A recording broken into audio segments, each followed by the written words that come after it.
지난 8일부터 15일까지 모로코 선교지에서 아버지 학교와 어머니 학교 사역을 마치고 무사히 귀국했습니다. 그동안 여러 교우들이 기도해 주셔서 은혜로운 사역을 잘하게 되어서 감사를 드립니다. 이번 모로코 방문이 좋았던 것은 무엇보다도 우리 교회가 초창기부터 28년 동안이나 지원해왔던 장상순, 김신현 선교사를 만나서 그들이 얼마나 그 땅에서 소중히 쓰임받고 있는지를 확인하게 된 것이었습니다. 오늘은 모로코 사역 중에 받은 은혜를 여러 교우들과 함께 나누려고 합니다. 제가 모로코라고 하는 나라를 알게 된 것은 28년 전 우리 교회 개척 초기에 모로코의 선교사로 처음 파송받게 된 장상순, 김신현 선교사를 알게 된 때부터였습니다. 그때부터 관계를 갖고 기도를 해왔지만 한 번도 그 땅에 가본 적이 없어서 그저 막연히 아프리카 북부의 나라이고 무슬림 국가이기에 선교의 자유가 허용되지 않는 그런 어려운 국가로만 알 뿐이었습니다. 모로코라고 하는 말은 아랍어로 마그렙, 해가 지는 곳이라는 뜻이에요. 아프리카 서북부 끝에 있는 나라이기 때문에 해가 지는 나라인 것이죠. 우리나라는 동방의 해 뜨는 나라로 잘 알려져 있죠. 그러니까 해 뜨는 나라에서 해 지는 나라에 다녀온 것입니다. 그래서인지 중간에 비행기 갈아타는 시간까지 합쳐서 22시간이나 걸렸어요. 아주 먼 나라입니다. 우리가 즐겨 부르는 찬양 가운데 해 뜨는 데부터 해 지는 데까지 주의 이름 찬양받으리 라는 찬양이 있습니다.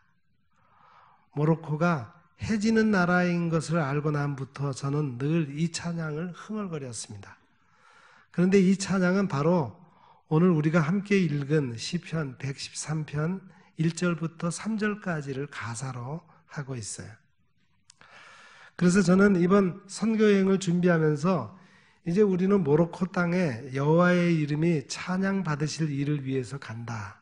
그렇게 뚜렷한 목적을 갖게 되었습니다.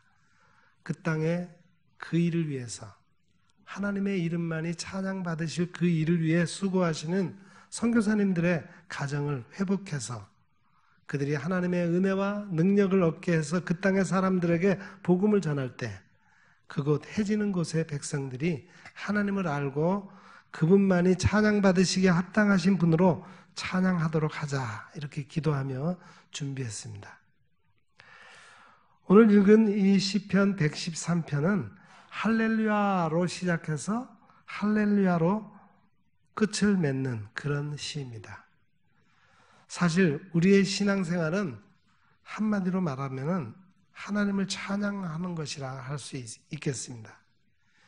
이 말은 우리의 입으로 찬양하는 뜻도 있지만 뿐만 아니라 우리의 생활을 통해서도 하나님께 영광을 돌려야 하는 것을 말합니다. 1절부터 3절 다시 한번 읽어봅니다. 할렐루야 여호와의 종들아 찬양하라. 여호와의 이름을 찬양하라. 이제부터 영원까지 여호와의 이름을 찬송할지로다. 해 돋는 데에서부터 해 지는 데까지 여호와의 이름이 찬양을 받으시리로다. 하나님께 영광 돌리며 찬양하라고 하는 권고의 말씀입니다. 그러면 어떻게 하나님을 찬양할 수 있습니까? 하나님을 찬양하려면 하나님을 먼저 사랑해야 찬양할 수 있습니다. 사랑하면 자연히 우리 마음에서 찬양이 나옵니다. 남편을 사랑하는 아내는 누구에게나 남편을 칭찬하는 이야기를 하고 싶은 충동을 받아요. 아내를 사랑하는 남편은 아내를 자랑하면 좀 모자라는 사람으로 인정받을 줄 알면서도 자기도 모르게 아내 자랑이 나옵니다. 교인이 목사를 사랑하면 누구에게나 목사 자랑을 합니다. 목사가 교인을 사랑하면 어디 가나 교인 칭찬하기에 바쁩니다. 사랑이 없으면은 칭찬과 자랑 대신에 비난하고 불평합니다. 이것은 우리의 신앙과도 상통합니다. 믿음이 있는 사람은 하나님을 향하여 감사한 마음으로 가득 차고 사랑으로 넘쳐서 자연히 마음속에서 솟아나는 감사와 찬양을 하게 돼 있습니다. 그리고 우리의 찬양은 우리의 삶 속에서 계속되어야 합니다. 하나님의 축복으로 우리 한국교회가 많이 부흥되었는데 외국인들이 우리 한국교회 특성 가운데 하나로 찬양을 잘하는 교회라고 그렇게 말하고 있습니다. 열심히 찬양합니다. 솔직히 말해서 외국인들이 찬양하는 소리를 들어보면 같은 수의 사람이 모여서 찬양할 때 우리 한국교회 찬양하고는 비교될 수 없을 정도로 작아요. 예배 시간에 회중이 부르는 찬송의 분위기를 통해서 그들은 우리 한국교회를 방문하면서 많은 감동을 받았다고 말하고 있습니다. 그런데 이 찬양이 예배 시간뿐만 아니라 일상생활에서 계속되어야 한다는 거예요. 히브리서 13장 15절 말씀입니다. 그러므로 우리는 예수로 말미암아 항상 찬송의 제사를 하나님께 드리자. 이는 그 이름을 증언하는 입술의 열매니라 그랬습니다. 우리 성도의 생활에서 찬양을 제해버리면 입술의 열매가 없는 것이나 다름이 없습니다. 우리의 입술에서 찬양의 열매를 맺게 되면 다른 방면에서도 많은 아름다운 열매를 맺게 될 것입니다. 여러분, 우리는 하나님께 기도해서 우리의 입술에서는 찬양의 열매만 맺게 해달라고 그렇게 하십시다. 성도의 입술에서 원망의 열매, 시비의 열매, 비난의 열매, 욕심의 열매, 분노의 열매를 맺으면 엄격히 말해서 성도라고 하기가 어렵습니다. 여러분, 그동안 우리 입에서 무슨 열매를 맺었습니까? 만일에 찬양의 열매를 맺지 못했으면 우리의 입술의 부정함을 회개해서 하나님께로부터 우리의 입술을 정결함을 받을 수 있기를 바랍니다. 이처럼 우리가 항상 하나님을 찬양하는 마음이 있으면 여러 가지 방면으로 축복이 됩니다. 하나님을 찬양하면 슬프던 마음이 기쁨으로 변합니다. 하나님을 찬양하면 약하던 사람이 강해집니다. 하나님을 찬양하면 일의 능률이 오릅니다. 하나님을 찬양하면 다른 사람에게도 기쁨을 줍니다. 찬양하는 마음은 다른 사람에게 그대로 전파되기 때문입니다. 이제 하나님을 찬양하는 사람들의 모습을 보세요. 2절에 이제부터 영원까지 여호와의 이름을 찬송할지로다 그랬어요. 우리가 하나님을 찬양하는 것은 지금만이 아니라 영원까지 해야 할 일입니다. 오늘만이 아니라 내일도 모레도 우리의 생애 끝까지 해야 할 일이에요. 우리 당대만이 아니라 우리의 후손도 해야 할 일입니다. 모든 세대가 다 함께 하나님을 찬양해야 합니다. 그리고 3절에 해 돋는 데서부터 해 지는 데까지 여호와의 이름이 찬양을 받으시리로다 했습니다. 하나님을 찬양하는 것은 모든 곳에서 해야 할 일입니다. 해 돋는 데라고 하는 말은 영적으로 말하면 하나님의 은혜를 기뻐하는 상태를 말합니다. 하나님의 신령한 빛을 기뻐하는 것을 말해요. 우리는 빛의 아버지에게 빛에 대해서 감사해야 합니다. 여호와의 이름이 찬양을 받으시리로다. 하나님의 이름이 온 세계에서 찬양을 받으셔야만 합니다. 동에서 서해 이르기까지 해 뜨는 데서 해 지는 데까지 하나님의 지혜와 권능과 인자하심의 증거와 결실이 명백하게 나타나기 때문입니다. 여러분, 이렇게 되기 위해서는 어서 빨리 복음이 세계 만방에 전파되어야만 합니다. 그런 의미에서 세계 복음화는 우리에게 있어서 가장 절실한 과제입니다. 왜 우리가 많은 비용을 들여서 외국에 선교사를 파송합니까? 바로 이것 때문이에요. 아직도 세계에는 하나님을 알지 못하는 사람이 얼마나 많습니까? 이들에게 이 기쁜 소식을 전하게 할 사람이 누굽니까? 바로 우리입니다. 하나님을 알지 못하는 수많은 인류가 하나님께 찬양해야 할 것을 하나님이 아닌 다른 사람에게, 물건에게 하고 있으니 이 얼마나 가슴 아픈 일이겠어요. 그러므로 온 세상에 복음이 미치지 않는 곳이 없이 다 이르게 될 때 문자 그대로 해 뜨는 곳에서부터 해 지는 데까지 여호와의 이름이 찬양을 받으시게 될 것입니다. 그러면 왜 하나님을 찬양해야 합니까? 오늘 본문 4절 5절을 보십시다. 여호와는 모든 나라보다 높으시며 그의 영광은 하늘보다 높으시도다. 여호와 우리 하나님과 같은 자 누구리요? 우리는 찬양할 때 하나님의 이름을 높여야 합니다. 왜냐하면 하나님은 높으시며 그의 영광 또한 높으시기 때문입니다. 여호와는 모든 나라보다 높으십니다. 세상의 왕들이 아무리 굉장하다 해도 하나님보다 높을 수 있습니까? 모로코는 보니까 왕정 국가예요. 왕이 나라를 다스리는데 왕의 궁전이 가는 도시마다 다 있어요. 모로코 전 도시에 왕의 궁전이 한 대여섯 개는 되는 것 같아요. 그런데 그 궁전은 지나가면은 딱 알 수 있어요. 경찰이 쭉 이렇게 지키고 서 있고 어마어마하게 큰 그 지역을 차지하고 있더라고요. 근데 하나님은 그러한 왕들보다 더 높으신 분입니다. 또 저희의 백성이 아무리 우수하다 해도 하나님과 비교할 수 있겠습니까? 세상을 다 모은다 해도 하나님은 그 위에 계십니다. 이사야 40장 15절에 보면은 이렇게 말했어요. 보라, 그에게는 열방이 통의 한 방울 물과 같고 저울의 작은 티끌과 같으며 섬들은 떠오르는 먼지와 같으리니 그랬어요. 그리고 그 다음 17절에는 그의 앞에는 모든 열방이 아무것도 아니라 그는 그들을 없는 것 같이 빈 것 같이 여기시느니라 그랬습니다.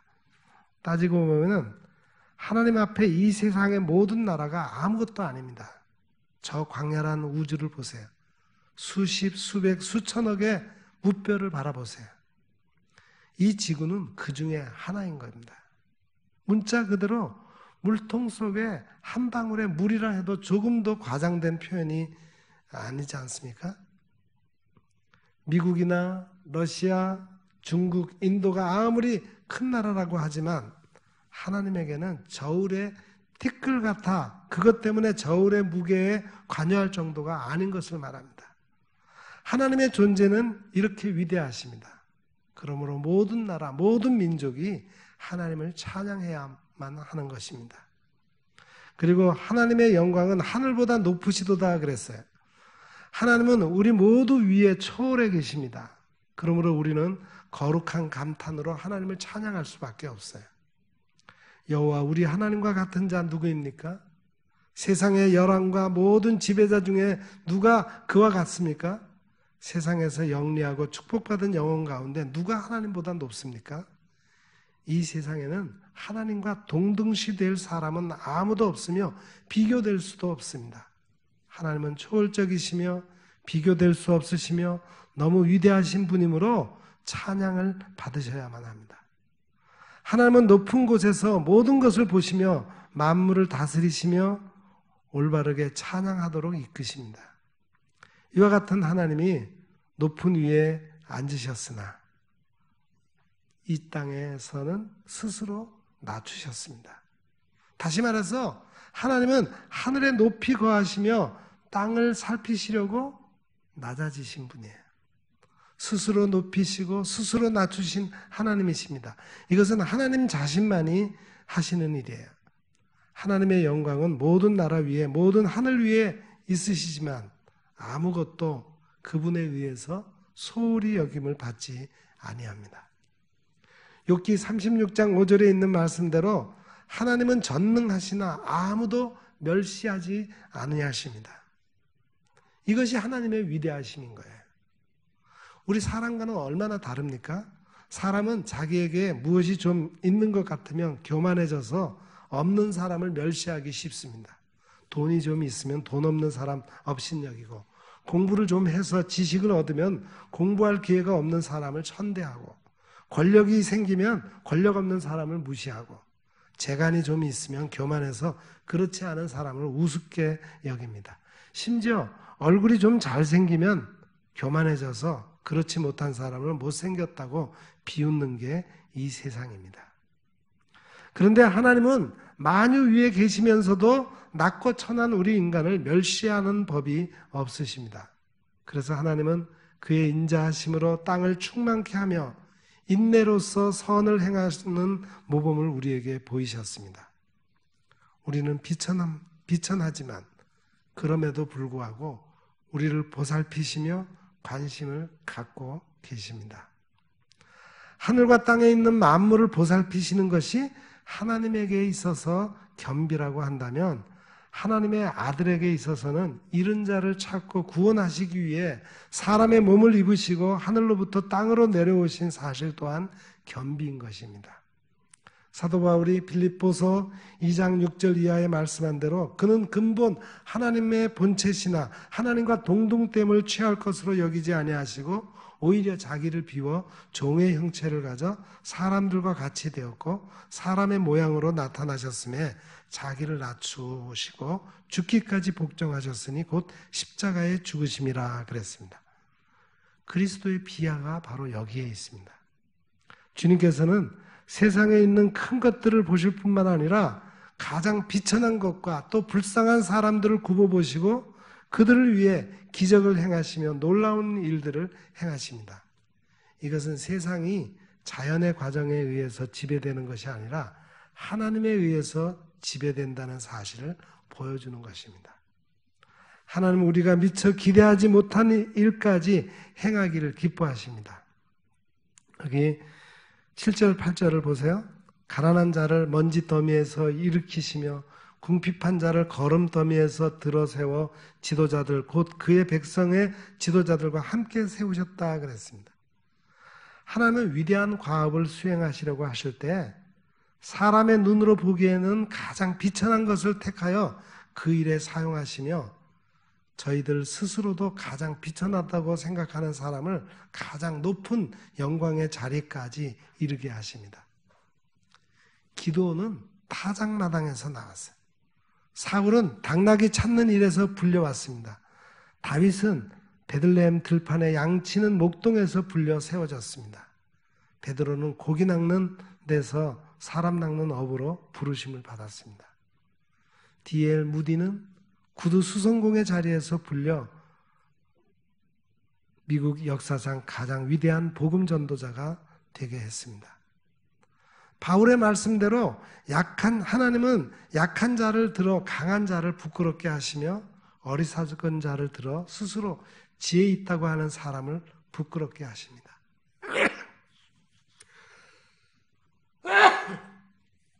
죄송합니다. 뿐만 아니라 하나님은 때때로 빈곤과 수치의 무거운 짐 아래서 오랫동안 신음해온 그의 사람의 뛰어난 경건과 인내에 보응해 주십니다. 보세요. 청년 요셉의 덕망이 증명되었을 때 감옥의 그 흙더미에서 일어나 문자 그대로 지도자들과 함께 세워졌어요. 그러므로 우리가 하늘의 지혜를 얻어 이와 같은 하나님의 섭리의 응답을 바라볼 수 있어야 합니다. 따라서 이와 같은 일을 통해서 하나님의 사랑과 인자하심을 깨달아야 할 것입니다. 하나님은 거름더미에서 우리를 높이 드십니다. 하나님의 하시는 일은 이렇게도 놀라워요. 높은 자를 낮아지게도 하시고 낮은 자를 높아지게 하십니다. 먼저 된 자가 나중되고 나중된 자가 먼저 되게도 하십니다. 종들이 말을 타고 지도자들은 종처럼 땅에 걸어다니게 하십니다. 하나님은 섭리를 통해 가문과 문벌을 조롱하시며 때로는 인간이 자랑하는 모든 영예와 위엄을 망가뜨리십니다.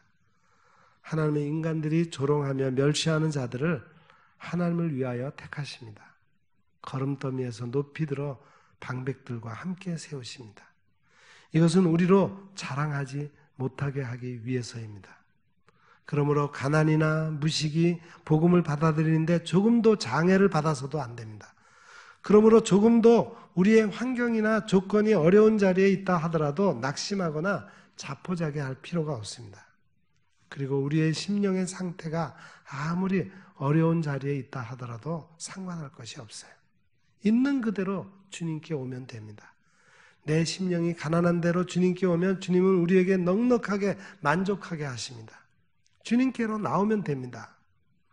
우리 주님은 우리를 걸음더미에서 들어 세우십니다. 걸음더미는 무가치한 것들을 던지는 곳이에요. 물건이 쓸모없게 되었을 때, 아무런 가치가 없을 때 걸음더미에 던지고 맙니다. 마찬가지로 우리가 세상에서 무가치한 존재로 걸음더미에 던짐을 받을 수가 있어요. 그러나 주님의 손길이 미칠 때에 가치 있는 존재로 바꾸어 주십니다. 막달라 마리아는 7 귀신 들려서 세상에서 버림받은 여자였어요. 그러나 주님을 만났을 때 그를 주님은 완전히 새롭게 만드셔서 가치 있게 사용하셨습니다. 사마리아 우물가의 여인도 세상에서 버림받은 여인이었어요. 그러나 예수님을 만났을 때 변하여 새 사람이 되고 복음을 전하는 가치 있는 여인이 되었습니다. 주님에게는 가치 없는 존재란 없습니다. 그의 손에 들리기만 하면 마른 막대기라도 가치 있게 사용하십니다. 사실 우리는 다 무가치한 존재들이지만 이 시간 능력의 주님의 손에 잡혀져 가치 있게 사용되실 수 있기를 바랍니다. 걸음더미는 영멸의 장소예요. 소망이 없어 보이는 곳입니다. 그러나 주님의 손길은 소망 없는 우리에게 소망을 안겨주십니다. 세상 사람들이 멸시하고 비웃는다 하더라도 상관할 것이 없어요. 우리에게 소망이 있는 한 절대로 망하지 않습니다. 6.25 전쟁 후에 어느 영국 신문 기자가 한국을 다녀가서 한국에서 소망을 찾는 것보다 쓰레기통에서 장미꽃이 피는 것을 기대하는 것이 오히려 낫겠다고 해서 얼마나 충격을 받았는지 모릅니다. 다른 사람이 우리를 어떻게 보든 상관할 것 없어요. 우리가 소망을 잃지 아니하고 꾸준히 노력하면은 반드시 장미꽃이 쓰레기통에서도 필 수 있다는 사실을 보여줄 수 있을 것입니다. 지난 50년 동안 우리 민족이 폐허 속에서 얼마나 발버둥 쳤습니까? 그래서 이제는 세계 속에서 인정을 받게 되었고 이만한 성장을 가져오게 된 것을 생각하면 감격스럽죠. 88년 서울 올림픽에 이어서 2018년 평창 동계 올림픽을 개최한 것은 우연한 일이 아닙니다. 더구나 우리 한국 교회는 세계가 바라보는 교회로 우뚝 서 있습니다. 우리에겐 소망이 있습니다. 주님의 손에 붙잡히는 한 절망이란 있을 수 없어요. 걸음더미에 소망의 빛이 비춰옵니다. 걸음더미는 유해한 물건이 있는 곳이에요. 이 세상에는 사회를 좀먹고 파괴시키는 사람들이 많이 있습니다. 독보석과 같은 존재가 있습니다. 그러나 주님께서는 이와 같은 사람도 버려두기를 원치 아니하십니다. 주님은 이 세상에 의사로 오셨다 그랬어요. 의인을 부르러 오신 것이 아니라 죄인을 회개시키고자 오셨습니다. 건강한 사람이 아니라 병든 사람을 고치러 오셨습니다. 우리가 죄로 온 머리가 병들고 온 마음이 상해서 정수리부터 발끝까지 성한 곳이 없이 상처 자국과 종기투성이라고 하더라도 우리 주님은 사랑으로 우리를 대하십니다. 예수님의 가슴에 넘쳐 흐르는 그 거룩한 피는 어떤 참담한 죄라도 다 씻어버릴 수 있습니다. 걸음더미에서 드셔서 세상의 지도자들과 함께 세우실 것입니다. 이것은 주님 앞에 나오는 사람에게 베푸시는 칭의의 축복을 의미합니다. 우리의 과거 생활이 어떠했던지 간에 예수 그리스도를 믿는 순간 의롭다함을 얻게 됩니다. 이것이 바로 지도자들과 함께 세우심을 의미하는 거예요. 완전한 칭의로 말미암아 믿는 사람이 높임을 받을 뿐만 아니라 안전하고 영광스러운 보좌를 보장받게 됩니다. 누가 능히 하나님의 택하신 자들을 송사하리요 의롭다 하시는 이는 하나님이시니 누가 정죄하리요. 이 말씀은 세상의 어느 황제도 부를 수 없는 놀라운 음악입니다. 뿐만 아니라 걸음더미에서 일으켜진 하나님의 백성들은 신앙의 확신을 즐깁니다. 우리는 구원받았음을 확신합니다. 우리는 이미 하나님의 자녀가 되었습니다. 그러므로 우리는 절대로 안전합니다. 현재일이나 장래일이나 능력이나 높임이나 기품이나 다른 아무 피조물이라도 우리를 우리 주 그리스도 예수 안에 있는 하나님의 사랑에서 끊을 수 없습니다. 이 사실이 바로 지도자들과 함께 세워진 것을 말합니다. 그가 나를 사랑하되 나를 위하여 자신을 주셨다는 것을 아는 것은 한 나라의 대통령이 되는 것보다 나은 일입니다. 그리고 주님과 동행하는 축복을 의미합니다. 우리는 주님의 약혼자예요. 그의 아내입니다. 그러므로 우리는 그와 한 몸입니다. 그가 우리 안에, 우리가 주님 안에 있습니다. 이것이 바로 신앙생활입니다. 그러므로 누구도 멸망하지 않으며 누구도 우리를 그의 손에서 빼앗을 수가 없습니다. 이것이 지도자들과 함께 세워지는 것입니다. 그래서 우리의 심령이 날마다 주님을 닮아 성화되는 자리에 이르게 됩니다. 금슬 좋은 부부는 서가 서로를 닮아가죠. 사랑하는 여러분, 우리 모두 주님과 동행하면서 주님 닮은 성도가 되시기를 바랍니다.